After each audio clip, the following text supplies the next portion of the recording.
Hey, this is Dave, and I'm here today to tell you about the sport, the hobby, yes, the obsession for something known as geocaching. It's a real-world outdoor adventure game that uses your GPS-enabled device, such as your smartphone, bada bing, or a handheld GPS device such as this Garmin, bada boom. And so you use that device to navigate to a specific set of GPS coordinates, and then you attempt to find the hidden container, also known as the geocache, hidden at that location. And you'd be looking for something like perhaps this pill bottle, or this little bison tube. There's not really bison in there. Or anything else. Could be an ammo can, could be a Tupperware lock box. Options are endless. Game's played really simply. Number one, first and foremost, you have to create a free account online at www.geocaching.com. Do that, get it set up on your device, and then you're off and running. Then you're out finding the container, and there's 3 rules once you get out in the wild. Number one, if you take something from the container, put something of equal or greater value in. There might be something, there might not, it depends on the size of the container. Number two, you got to write about your find in the container logbook. That could be a slip of paper, it could be an actual notebook. It just depends what you find. And then third, you go log your experience with geocaching.com. So you might wonder what you're looking for when you're going out geocaching. Well, these containers come in all sorts of shapes and sizes. Some common ones you'll find, especially in urban settings like a city here. These pill bottles are popular. People hide them under lamppost skirts, and a log sheet will slip easily inside that. For something a little smaller, like you could hide even in a tree, you have these bison tubes. I don't know how they got their names, so don't ask me. But they come in different colors, and you can camouflage them like I have with paint. And if you unscrew that piece of paper, it slips right inside. And then there are much bigger containers too, like a Tupperware lock box, or a matchstick container, or an ammo can, or there are some that are as big as small sheds. The sky's the limit here, and sometimes you have to really think out of the box to find what you're looking for, because people will camouflage these in all sorts of ways, especially when you get deep in the parks or in the forest. So once you've got your account up and running, you can get out and play the game using any GPS device. You can see my Garmin here. I've loaded it. It's searching for a cache, and it tells me the distance to the container in miles or kilometers, depending on your preference of unit of measurement. And I've also got an app loaded on my smartphone, and you can see if I tap on that, it will bring up a description of the container, and then from there are options to go in and log your find or navigate to the cache, and it'll pull up a map. And most of these will interface with your maps applications on the phone, so you can get turn-by-turn directions. Really nice. And also you can log things real time in the field.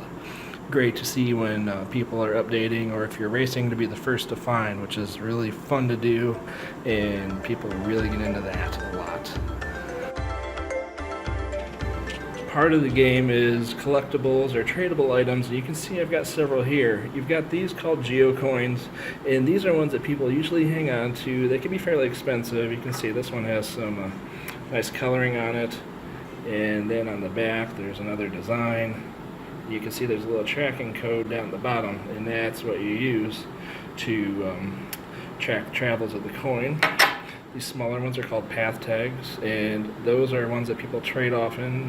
For example, this user has made one for his own handle, and he trades those when he goes to events.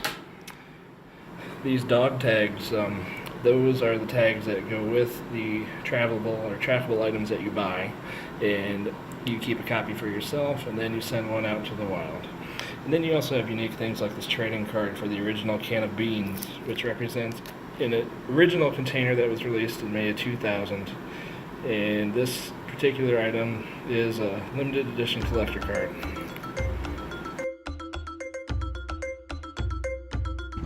Alright, so we're going to go out and find a geocache here. I'm out near Shopping Plaza in Peoria. I'm just heading out. This is one I've actually hidden back just a little ways from the store. You can see if I pan the camera, I'm not going too far off the beaten path. There's a little incline, pretty solid terrain for most people. And as I sweep the area, let's see if you can see it. container just down here near the base of a tree. And yeah, we'll take a look at that. And you can see on the container, it says official geocache game piece, do not remove. It's always good to label your containers because that way somebody comes across it, they don't know what it is, they don't think that you're some weirdo trying to blow up somebody's property or hiding a bomb or something like that.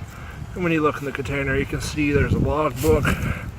People sign that with their user ID typically, and also might put a note if there's something they especially enjoyed about the cache.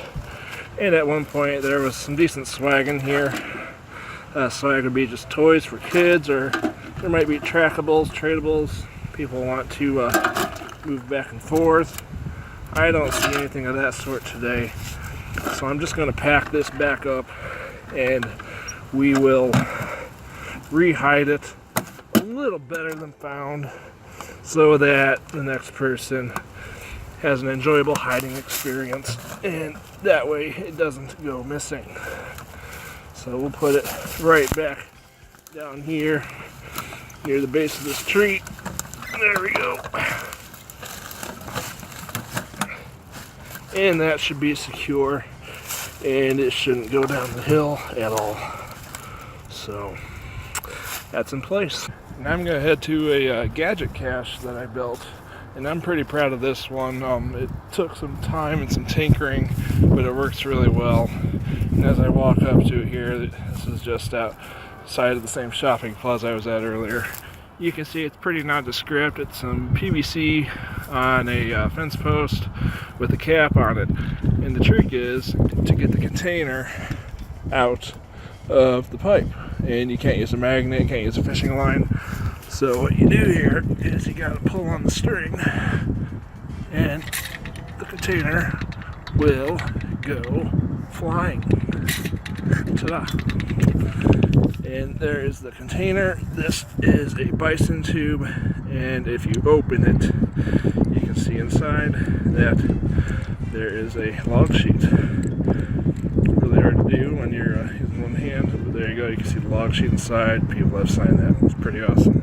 So hey, if you're wondering, how do I get into this game? How do I play it? It's really easy. You just go to geocaching.com and you register for a free account. There's a paid version too if you want more features. It's $30 a year, which I think is really affordable, but you can still play it for free. It's your choice.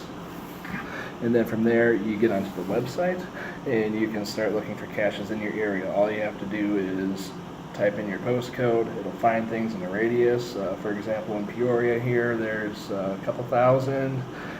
Up in Chicago, bigger cities like that, Madison might be closer to 10,000. It's really dependent on population and how many active players there are in a region. Then you just get out and start finding things. Go out, search, have fun. What's the attraction of the game? Well, for me, it's getting out and exercising. I mean, there are places I've gone that I would have never known about if it wasn't for this game. And it gets me off my feet, gets me moving, and keeps me in shape. And it's something I can do with my family. There's caches that are oriented for kids, which is great. There are high challenge caches, which require things like kayaking or rappelling. I've done one on the underside of I-39 up near Rockford. Almost killed myself, but hey, it was fun and I found it.